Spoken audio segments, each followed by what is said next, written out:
I'm delighted to be here again at Words at Pearls, brought to you, of course, by our fabulous Central Coast Writers' Festival, Words on the Waves, and I see a lot of familiar faces, so I know you're familiar with what Words on the Waves do.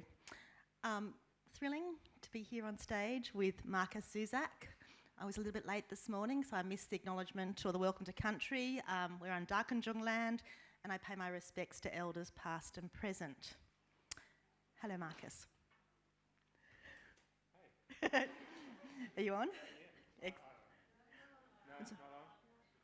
Switch it on. It's on now. It's on now. Hello, Markus. Hey. I can't sit there with the book facing, You can't do it? No. Okay. It's a bit weird. Okay, so in my day job, I work on a tribunal, and because it's recorded orally, like sort of audio, you have to say what's happened if there's an appeal. So I'd say in this case, Suzanne carefully put up Markus Zusak's new book, 3 Wild Dogs, and Markus said, I can't talk with that up there. So here we are. Markus, it seems that 2025 has been a pretty big year for you. It's 20 years since The Book Thief was published, and during that time, at last count, happy to be corrected, it sold 17 million copies, it's been translated into over 60 languages, has won awards, and has been made into a movie and a play, I think.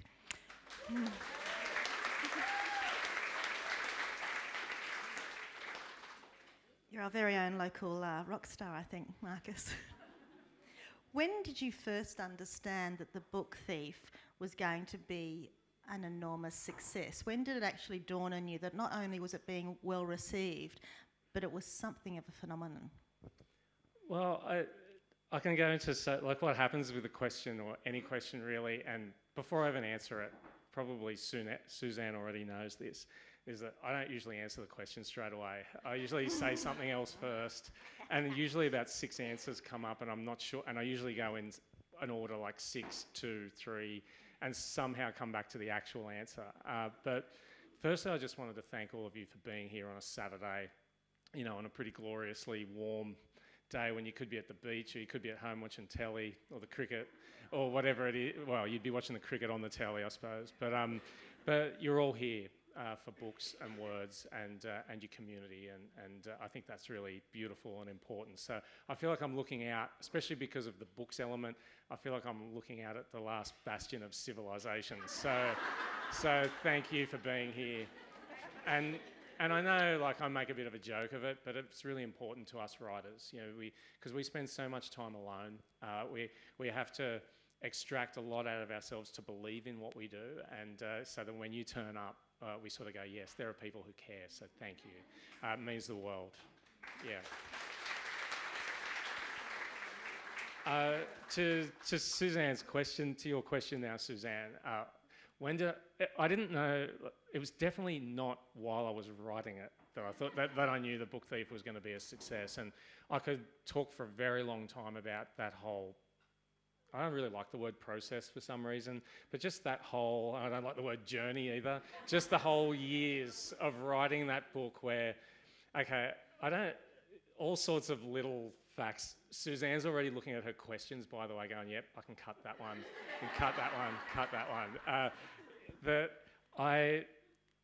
I started writing that book, I got the idea for The Book Thief when I'd written a couple of books for teenagers, and I'd grown up hearing these amazing stories that my mum and dad had told me about growing up in Germany and Austria during and after World War II. And they were stories about their childhood. And they weren't told to us, like I'm the youngest of 4 kids, and they weren't told to us, like, we're going to tell you about our family or your history. Or it was just, oh, that reminds me of this kid that I grew up with outside of Vienna. Or that reminds, and so I grew up hearing stories about cities that were on fire, and the whole sky was burning red, but the ground was covered in ice. About kids giving bread to people or prisoners on their way to camps and things like that. Or my dad saying he had to go to Hitler Youth, and he was like, it's just bloody boring. And so we just didn't go until the threatening letters started turning up. And I thought, geez, I've never seen that in a movie or read it in a book or read it. And so I just started, I had this subconscious collection of what that book was going to be. And then I thought I was going to write it as a non-fiction, as a sort of memoir about my mum growing up in Munich. And this very small story is that, like, my dad was occupied in Austria by Russian soldiers. My mum was occupied by American soldiers in Munich. And she said, it was great. You know, she was like 7 years old. She said it was great because the Americans brought all their own food, all their own culture. They even brought their own radio station to Munich. And the thing was, they couldn't say Munich in German. So instead of calling it München, which is how it's supposed to be said, they called it Munchen. And the radio show at midday, every day, during the American occupation of Munich, they had this radio show at midday, and they called it Luncheon in Munchen. And see, when my mum told me that story, I thought I was like, I must have thought I was an intellectual, because I was spelling luncheon like as Luncheon, but I'm pretty sure it was IN apostrophe, yeah. And so Luncheon in Munchen, and that was my original title for The Book Thief. And I don't think I'd be sitting here today if I went with Luncheon in Munchen. But long story short, it was then going to be a 100-page novella. Then I had this idea of bringing death in as the narrator, and that was just from working with some kids at a school. I wrote a very short piece with these kids. I got them to do an exercise, and then I realised I'd written about 3 deaths from death's point of view, and I went, oh, just throw that in that book that I'm setting in Nazi Germany. And I had an idea for a girl stealing books in modern-day Sydney, and I went, oh, maybe just throw that in that book. And so what we think of as very deep ideas are often just you sitting next to your book. And I'm a huge Neil Young fan, and he talks about accessing creativity. He says it's like trying to get a wild animal to come out of its hole. You don't put your arm in, you just sit next to the hole and wait for it to come out. And that's much of my life is waiting, or just being near it and staying close to a book. And I live in 2 worlds. I live in the world we all live in, and I live in the world of the book I'm trying to write. And I want to feel like I can roll out of bed and land in that world. And for 3 years, I kind of rolled out of bed. Well, not every day. See, I don't want to tell any lies up here. Like, so writers get up here and they tell you all this stuff. And then they drive home and they go, I don't even think I meant any of that. Like, not that I meant it, but I want to... or you sort of go, is that actually true, what I said? Because you say something enough times. And so what I realised now, like, there were really dark times writing The Book Thief. I had really good years. It took 3 years ultimately. And I had some years where, I was really battling with it. And then you just have little victories, and then you have one moment that says, oh, I know how to do it now. Where it's almost like you just get one. So I had all of these problems, and that's what I want to point out to people, especially those of you who have aspirations to write, is people think we're whimsical because we write books and we write novels and we make stuff up. But it's not really a whimsical thing. It's sort of, so people think I have a great imagination, and I don't really. I just have a lot of problems. And getting around those problems, that's where my imagination is. And that's how The Book Thief was built sort of word by word, was getting around certain problems, like getting rid of death as the narrator at one point and getting Liesl to tell the story. Now I had the most, despite my German, Austrian background, the most Australian sounding German girl in the history of books, And so it was just all these, and so I arrived back at death when I thought of the last line of the book. And then I went, oh, that's how you write it. Because death had previously been all-powerful. He was kind of sadistic and sardonic and all of that. And then I went, oh, death actually likes us. Death actually feels for us. And he wants to tell one story of a multitude that he knows where humans can be beautiful and selfless and worthwhile. That's how you write it. And then so I just went back with all my failures that I had lying around, and then I just put it all together, and then I had more problems. But so that doesn't answer your question, which is, when did I know it was going to be successful? I'll be quick. I'd never been on a book tour after 4 books in Australia. I went up to America for my first ever book tour, and it was with 4 other authors. But before that, I went on to a morning show in America, and the anchor of that show was a real reader and a real lover of literature, and he interviewed me, and in 3 to 4 minutes, my life changed forever. And because he read from the book, he quoted the book, and then when he asked what my parents thought of it, I said, my dad swore at me and told me, you made me cry. And he said, you made me cry too. And I'm not going to go into everything else that happened that day, but one of the dirty words these days is Amazon. But back then, Amazon only sold books. And by the end of that day, because of that interview, The Book Thief was #1 at Amazon, which gets updated hourly, or did get, probably still does. And and I just remember being in the office of Random House up there on Broadway, and you're like, how am I even in New York? I'm from Engadine, all right? Infamous for other reasons. And so I just remember at 4 o'clock, so it would get updated. So The Book Thief was probably 798,203 on the bestseller list at Amazon at 8 a.m. that morning. But by midday, it was in the top 10. And at 3:59, the whole floor of the Random House building there were waiting for it to tick over to 4 o'clock. And it ticked over, and The Book Thief was #1. And you don't need... It's not really, it's kind of dumb luck in some ways, but the Da Vinci Code was #2. And so I think that was the moment. And I, being like the country bumpkin from the southern suburbs of Sydney, said, is that how many people are looking at the book on the site? And they said, that's how many people are buying it. And I just had a reprint here in Australia earlier leading into that, I'd gotten a message saying, yeah, we're reprinting 2,000 copies. And then that was St. Patrick's Day 2006 that interview happened. On the Monday, it was a Friday, and on the Monday, I went to a school in Connecticut. We came out of the school, and there was someone from the publisher with me, and we got back in the car, and she got off the phone, and she said, oh yeah, I just found out, yeah, we're reprinting 500,000 copies of the book.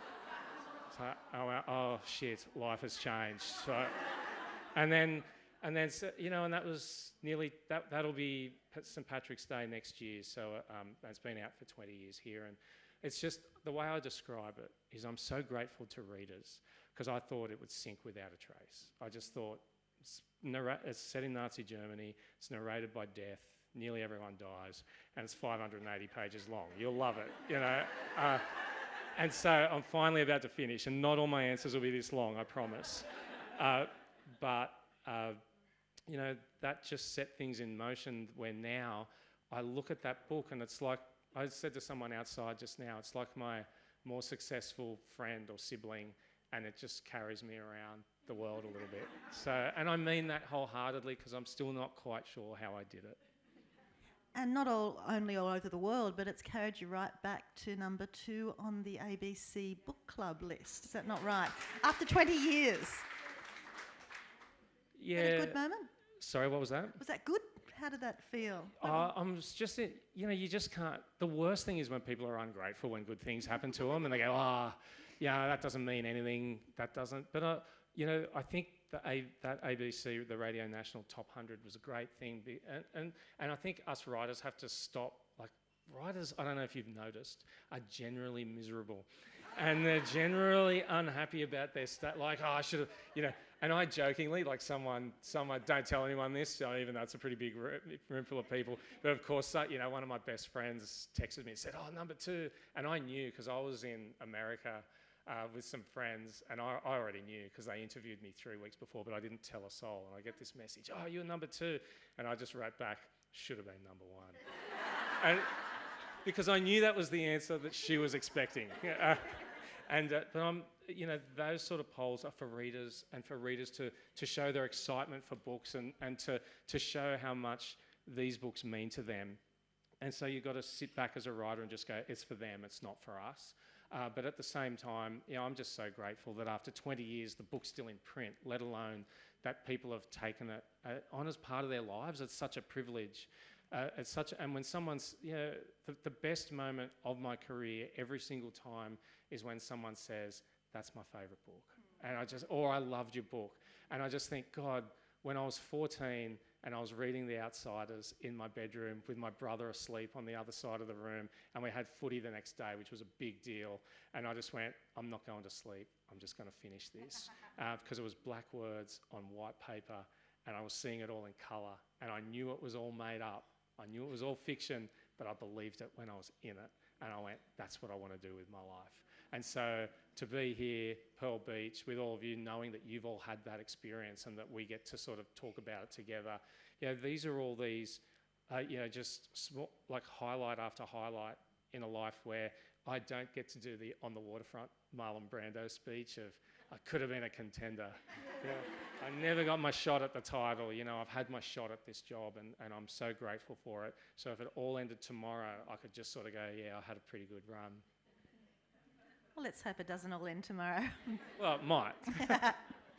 In 2018, your novel Bridge of Clay was published, and now you've written a memoir, 3 Wild Dogs and a Truth, and that came out last year.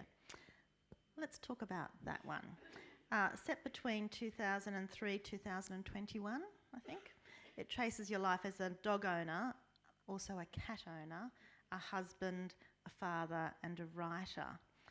By that stage, you'd written 7 novels. Why turn your hand to memoir? Yeah, in terms of writing a non-fiction book, one of my favourite books for a very long time, I'm sure, just looking at the range of people in this room, I'm sure there are at least a couple of John Irving fans in this room. Quite a few nods out there. You're still alive, you made it. Because some of those books are massive, as we know. And I was always a big John Irving fan. I loved The World According to Garp. I loved Hotel New Hampshire. And then he's got this, but his most rereadable book. And this would be interesting how the nods go now, but there's a book of his called The Imaginary Girlfriend. And weirdly, with a title like that, it's about his time as a wrestling coach and as a wrestler when he was in high school. And it's really thin. It's literally, there is an author's note at the end, which is the longest chapter. And I think he was just going, I've got to get over 100 pages. And it's really slim. And I love that book. And I loved how revealing it was about his life and how wrestling was kind of like a kind of meditation on writing and as well. And so we had these wild times with these dogs that we had taken in.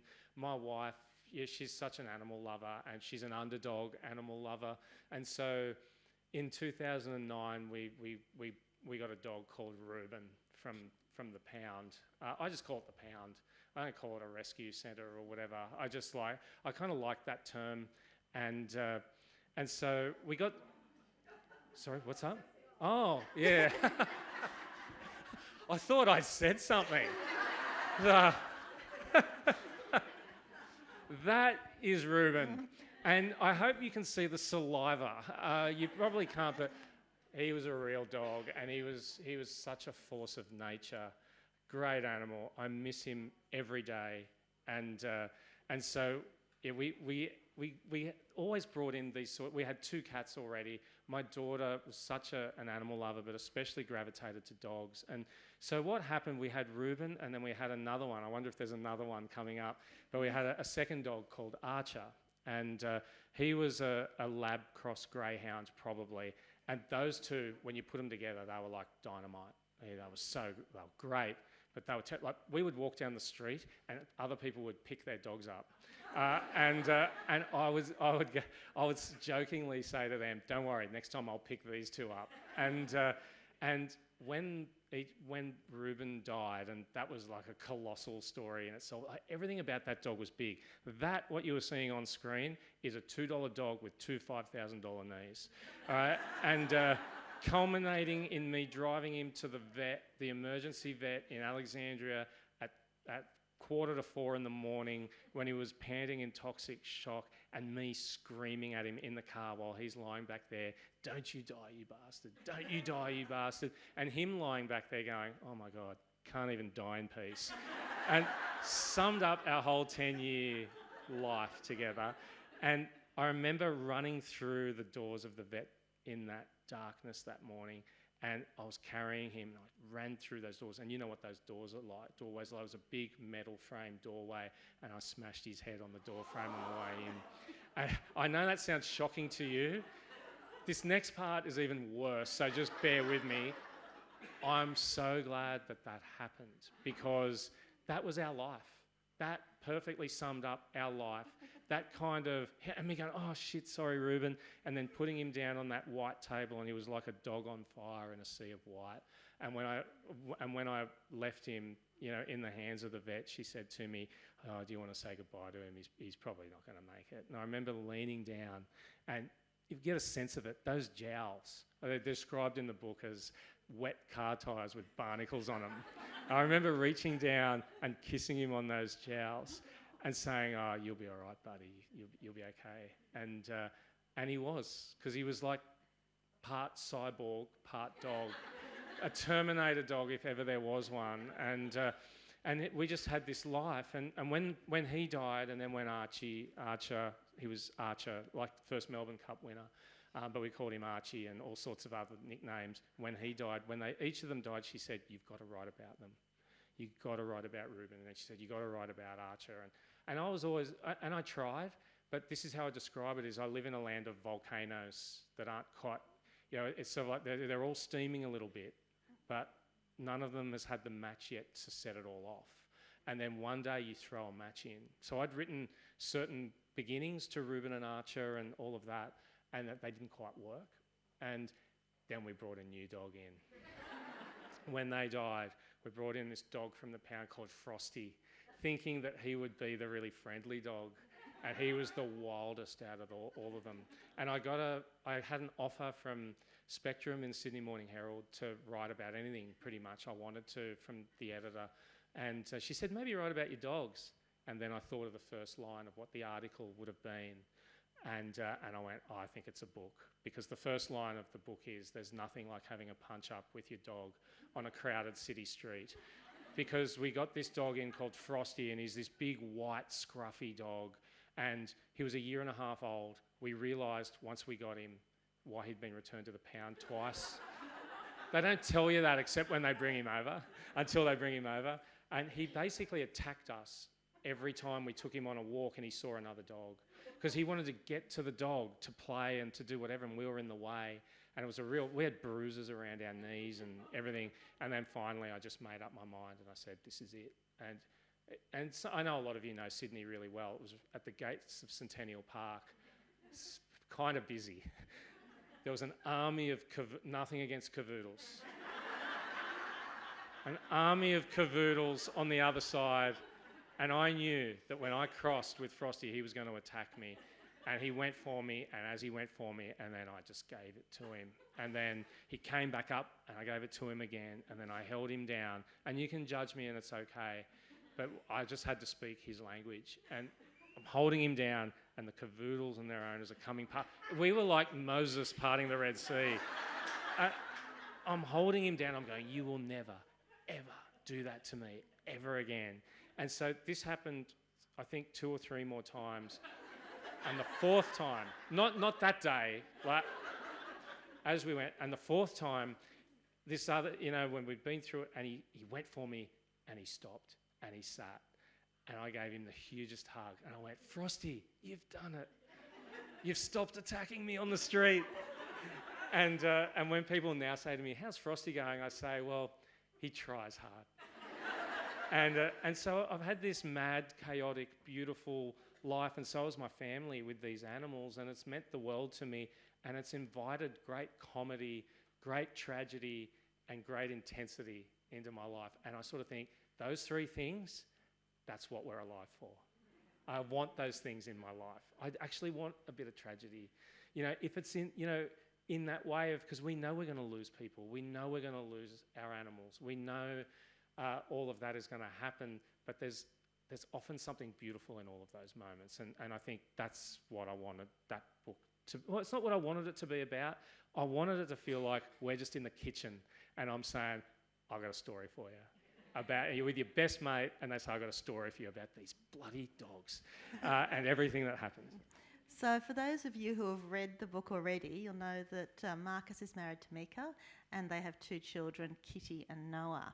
And before my next question, I'm just going to read a small passage. What can I tell you about the arrival of Noah, our son? He was born in early July on a glorious but windy morning. Like Kitty, he came out quickly. Reuben thought he was food. Yes, you read that correctly. In short, he wanted to eat him. Tell me about that. Can we unpack that a little bit, Markus? Yeah, you're a lot more relaxed with your second child, as you know. So we did everything right. So we only had Reuben at this point, which begs the question, and you got another dog after this? But we brought Noah home from hospital, and Noah was this, how every story of your children being born, they're all so different, and it almost sums up how they are for their lives. So it has in our case. And like Noah was born, and it was like he'd come out of a football scrum or something. And not that he's like that now, but he was so easygoing and so easy. And his something must have happened to his nose when he came out, because his nose was crooked across his face. And we said to the doctor, didn't know I was going to talk about this today. We said to the doctor, have a look at his nose. It's totally like sideways. And this is one of my favourite moments of my life. The doctor leaned in and he went, oh yeah. And he reached out and he grabbed his nose and he just went, and it was straight. And we went, how good is that? Yeah.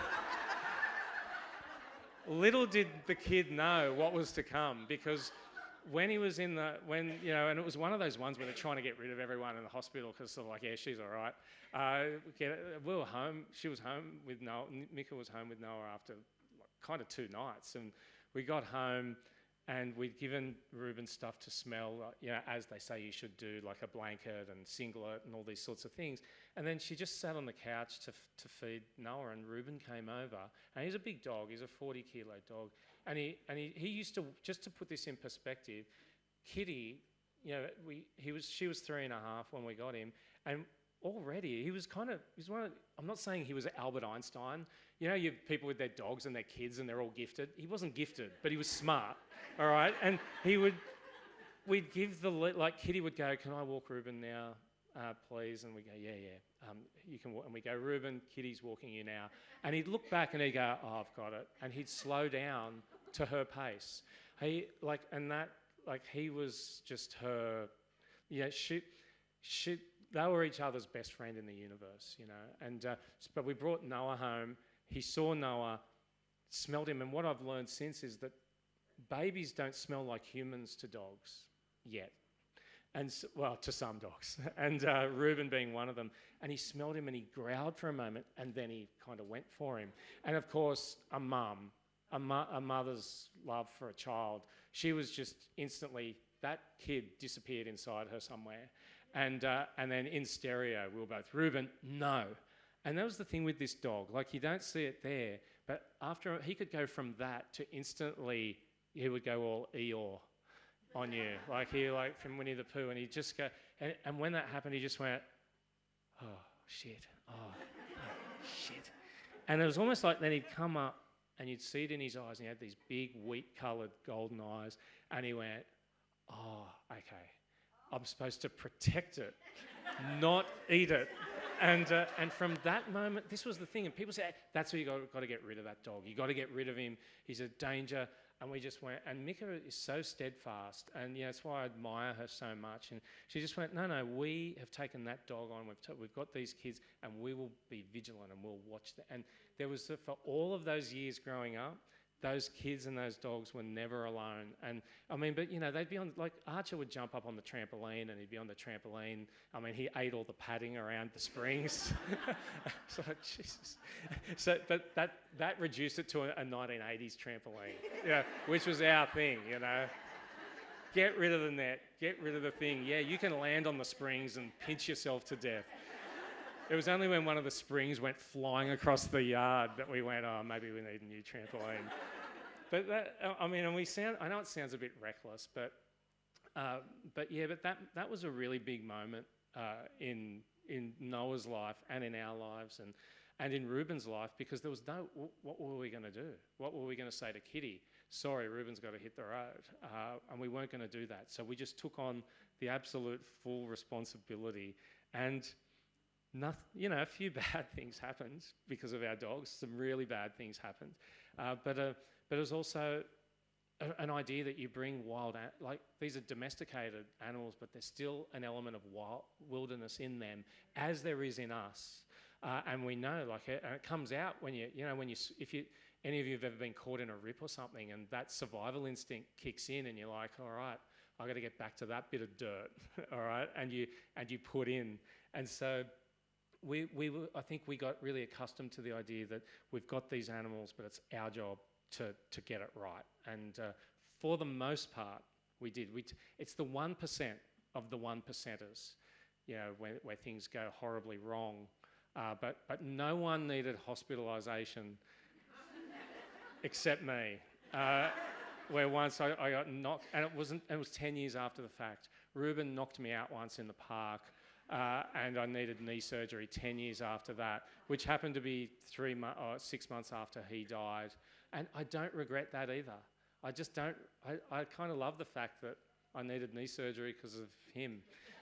It's actually part of a good life. Don't you believe me? Markus, you've mentioned Mika and just given us an example of why you admire her so much. And yes, there's a lot of dog in this book. There are 3 dogs in this book, but there are other things as well. And for me, it's very much the story of a marriage and a partnership. So, for example, you talk about our writing, our business. And there was a time when you were struggling to write Bridge of Clay, which came out in 2018. And Mika was worried about you, and she said, you and this book need a break. You have 1 week to make it happen and get back on track. Otherwise, we're not writing this book. So what I want to ask you about is, how do you and Mika make this writing caper of yours a business, and how do you manage to work together? Oh, we work in separate rooms. Is the short answer. Whereas often I think we should work in the same room because I'd probably do more work, because I would feel, but for me, I'm either writing really hard or I'm not writing, and I'm kind of waiting for it or looking for it or whatever that is, and Mika just runs it's a pretty convoluted business, having. It sounds like you talk about first world problems. And I remember, the business of books and having books translated and books in other countries is there are a lot of different tax laws and all that sort of stuff. And so she runs our business, and I apparently am the creative side. And it kind of just works because she's a real business brain and I'm not. And every now and again, she just pulls me into line and just says, it doesn't look like you've been doing much. But the problem, and this is the thing, I thought about this, I did an event similar to this, I don't do many of these really so much. It sort of comes in fits and starts. And so the other night I did one, and I talked about, I've been a writer since I was 16 years old. I tried to write my first book, and of course, all 8 pages of that book could be entered into a competition for the worst book ever written. But 34 years of trying to be a writer and then being a writer is, I could look at it, and in that time I've written 7 published books. And you kind of look at it and go, a decent amount would be maybe 15 or something like that, but I've written 7. And what I realise is, there's so much of the work for me doesn't appear to be working, but I'm getting myself ready constantly, and I'm just trying to figure it all out. And I'm very conscious of other. I don't want this to sound silly, but I'm very conscious of other people in my life. I'm conscious of my kids and my, whichever animals we have. I'm conscious of neighbours. I'm conscious of our garden, our backyard, and I'm conscious of housework and cooking. And so I do a lot of that. And so I'm kind of like a housewife as well, a little bit. And so I do all of these things because they're important to me. And so people go, like, I know guys who like they're documentary makers, you know, the really obscure things. They do nothing around the house. They do not, yeah. And I'm like, God, you're so obsessed with that. But I'm out there doing all these other chores all the time. But the thing is, I like to think that there's something empathetic about that. And so for me, I look at it and go, I've only written 7 books, but if I wasn't like that, and I had written 15 or 20 books, I wouldn't have written The Book Thief. And so that's how I look at it. And so what a lot of people see as time wastage and me being unproductive is me sort of channeling myself as a person, and that's what goes into my books. That was a very interesting answer, but also an enormous answer from an overachiever. I'm thinking 7 books. 7 books. So many translations and such disparate books. You should be a bit proud, particularly if you can also cook and do the gardening and be nice to the neighbours. Well, yeah, be nice to the neighbours. It's especially when, you know, every house we've ever lived in, they've been doing renovations next door. Oh, there's Archie. It's my favourite photo of him because of the ear. He was such a gentleman in the end.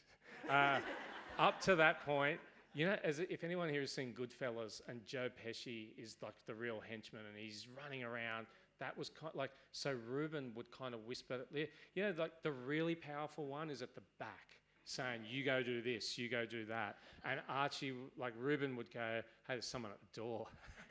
And Archie would go, right, I'm on it. But when Ruben died, and then we just had Archie, and he was so beautiful, and he was such a love. He was the worst shedder, he didn't have much. He just got a really. The way I describe it is that Ruben had a Johnny Cash-sized life. He just had a big life and big stuff, and his death was appropriate to that. But Archie just sort of. It was like the tide came in and pulled him out, and he was gone. He was just sick in a matter of days, and then, you know, we lost him too, and that was a really big loss because then we were suddenly without animals, and that was when I realised how good it was to be without animals. Didn't last that long, and I could go surfing whenever I wanted. It was like, this is great, and then, you know, so but to your point about that, it's. Yeah, I understand what you're saying, and one of the things I am sort of happy about is that I don't just write the same book every time. But at the same time, you know, you want to be productive. You want to do what you're supposed to be useful in the world for, to be doing that. But I've learned that none of us can really change who we are in a lot of ways. We don't really change. Before we lose that, doing this sort of work, I mean, you travel a lot, you go to schools, you perform. Do you see that as work? I mean, surely that's productive work as well. I don't see this as work. It is work, but when people say, oh, you know, people are so nice and they're getting a book signed and they say, you must be exhausted, and I go, this isn't even work. This is the best part of the job. The 2 best parts of the job are the 2 that are most poles apart from each other. It's the being in the tunnel on your own and the rest of the world doesn't exist when you're writing, and it's just you and your characters. That's the best, when that world is so real to you. And then the other part is being with all of you, people who love books and reading, and that this has meant something to you, and I get to just talk to you. And that's why, you know, the worst is when someone's hurrying, yeah, there's a publicist or someone going, yeah, get out of the way, you know, and you just want to say, no, these are my people. These are my people, and I love them. They've given me a career. So I don't see this as work. I mean, it is like it does take an energy, but it's such a great part of the job. And it takes time as well. So the time that you take to speak and to travel, that's another book, isn't it? Well, do you mean it's the energy? It could be another book, whereas that you could be writing. Yeah, the documentary makers who's hiding themselves away and making 50 books may not be having that public life as well. Oh yeah, I mean, and the thing is, when you first put your book out, any book, when you put your first book out, it is the most exciting thing when you find out you're going to be published. And then you walk into your local bookshop or your local Dimmicks or whatever it is, and you never walk into a bookshop the same way again. even now, after all these years, I went into Kino Kanaya near Town Hall Station in the city, and with my daughter, who's now 19, with Kitty, who's now 19, and we walked through there because I was looking for a particular book, and it was packed. It was school holidays. It was great. It was so exciting. Actually, when those places are humming, like, it's awesome. But then at one point, I just stopped her, and all those books and the manga books and everything, like any book you could possibly want, feels like is there. And then I just stopped, and I stopped her, and I just said, "See all of that? That's the competition." and that's how a writer feels when they go into a bookshop. And who's going to pick up my book? But you just whittle away and you whittle away, and you realise that's not why you started writing in the first place, to be the famous writer or to be the. I mean, we all have. That's a part of the dream, but the dream is sort of just going, to write something that you believe and that you loved being there. I kind of. I don't look at when someone says, "Oh, that's your new baby, your book," and I go, "I don't believe in that stuff. It's like what I'm working on, and it's my life, it's my work." But I love being inside it. I love that. And even if it's a really even this is non-fiction, but I was still escaping into that world again. I loved being there again. I think that's what I love the most out of anything is when I'm reading a book and I'm in there. I'm inside the pages. It's one of the best things about being human, I think. Before we leave Archer, one of the things I've always liked about your writing, Marcus, is your use of chapter names and titles. They always sort of show a little bit, often a little bit sarcastic or a little bit dry. This is one title that I liked in 3 Wild Dogs. It's The 2 Worst Moments, Part 1. The Dog Who Bit the Piano Teacher. Tell me that's not true, Marcus. Well, everything in the book is true.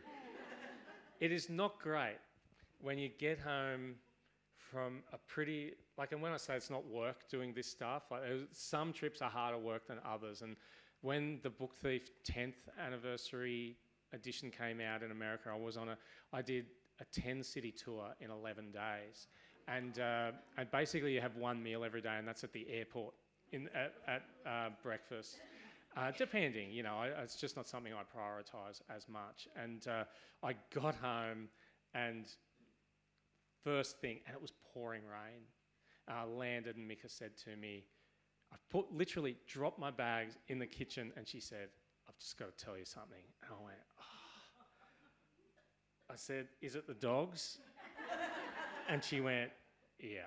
And so long story short, we had this beautiful piano teacher, who's the best teacher I've ever known. One of those glorious teachers.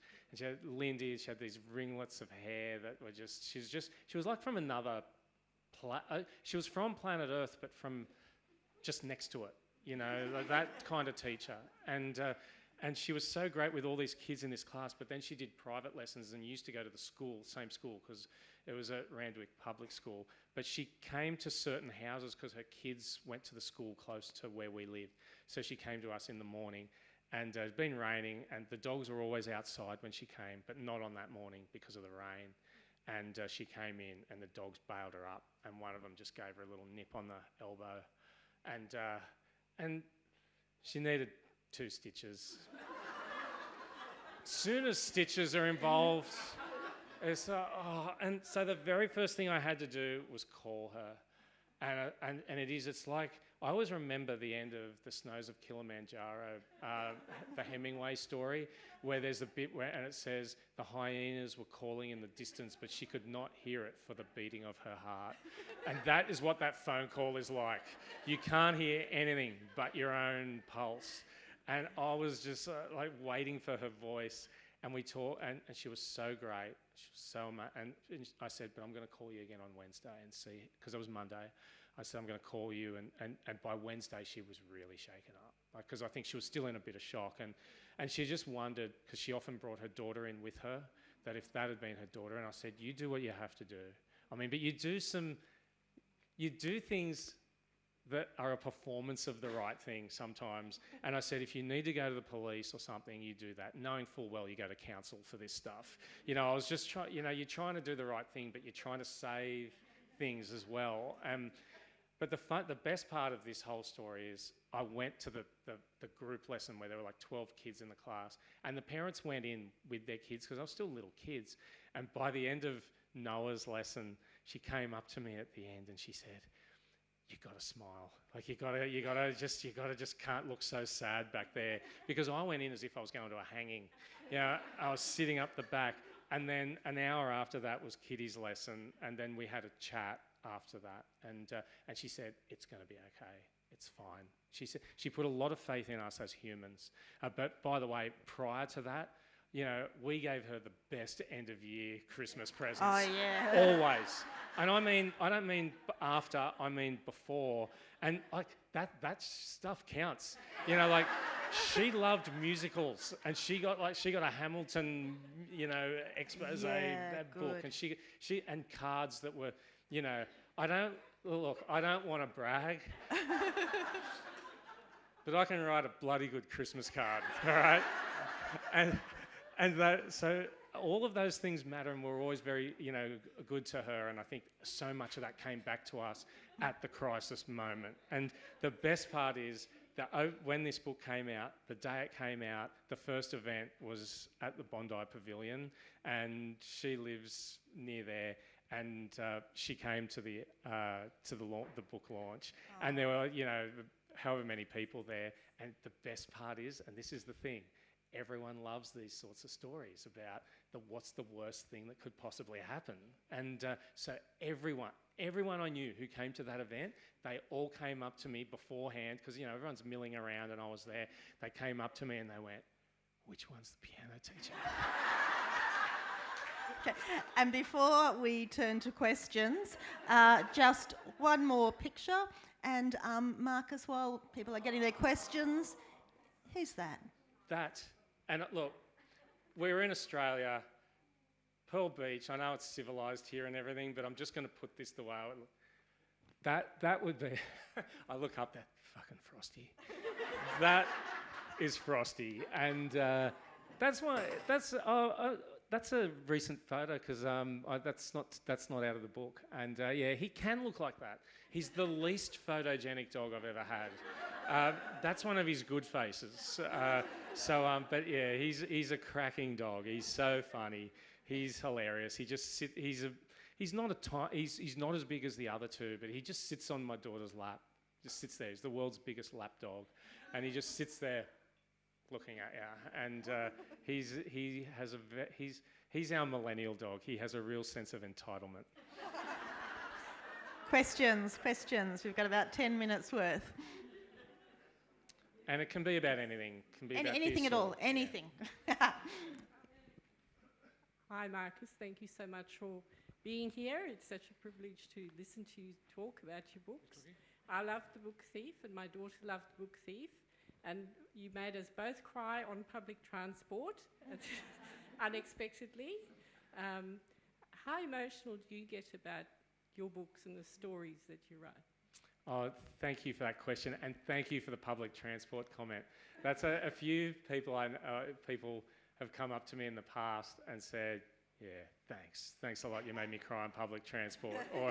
But I've never seen anyone reading The Book Thief or any of my books in public ever. No, I haven't. The closest we came was we went on a trip we were meeting some friends from America in Hawaii. We almost never go on trips because of the animals. And we went on this trip, and Mika said to me, "Hey, there's a woman reading The Book Thief just over on the other row." And so I didn't want to look straight away, but after a minute or two, I just looked over. She was asleep. It's the closest I've come. It's the closest. But to your point, how emotional do I get? When I was finishing The Book Thief, okay, I was finishing that book. I was speaking in high schools at the time, really to make a living. I'd written 4 books prior to that, and I'd made a living speaking in high schools because they were young adult books, really. And I often was in Melbourne because that's kind of where you get the most work. And I was in a little cheap motel in Parkville, sort of near Carlton, and I stayed at this place religiously when I went to Melbourne.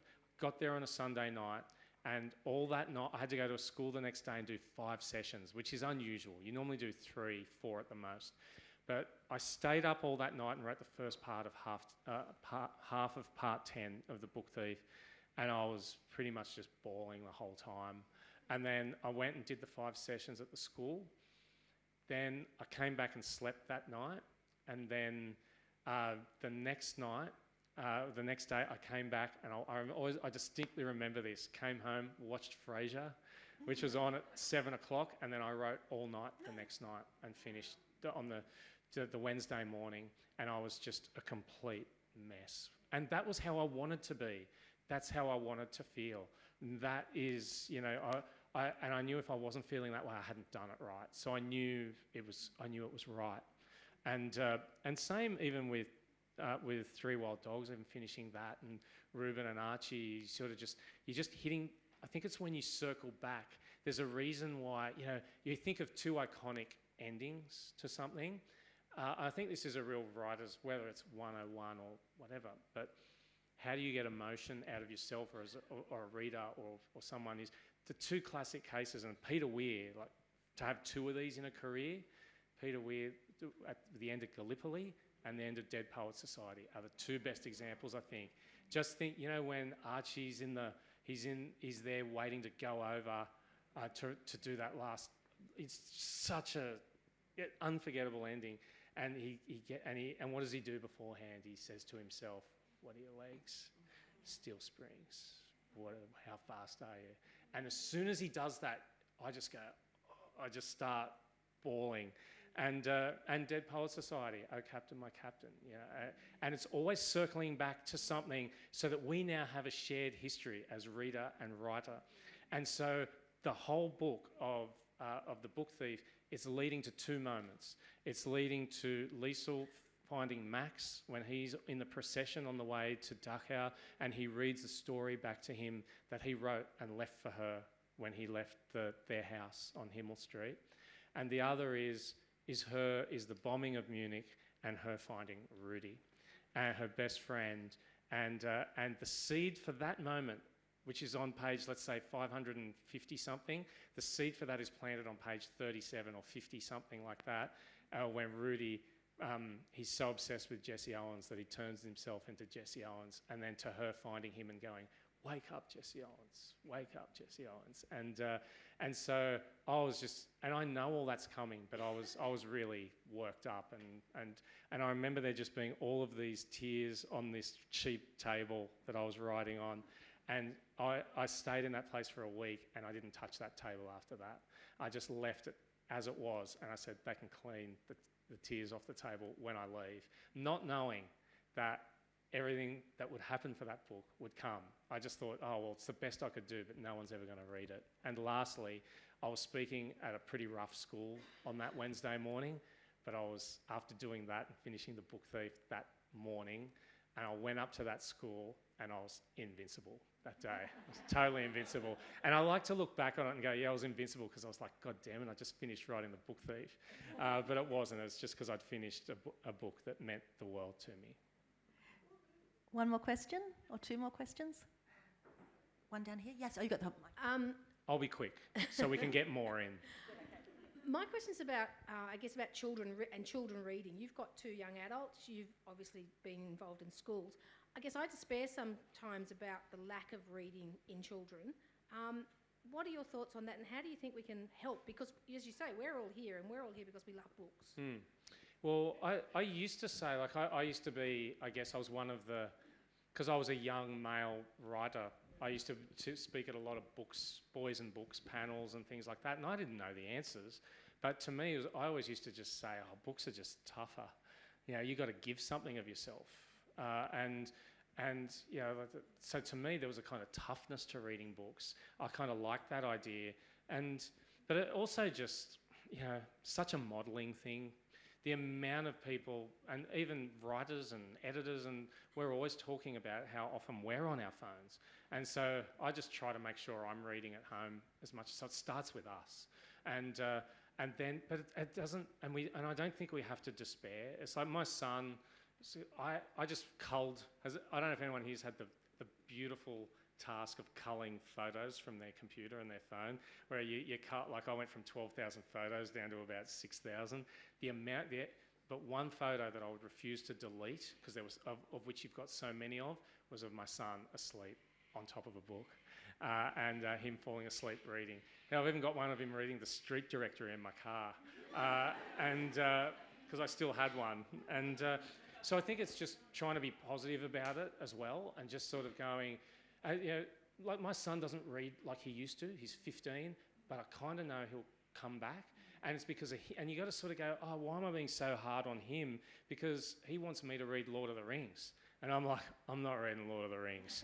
But I did read The Hobbit because of him. I went to Margaret, because it's manageable.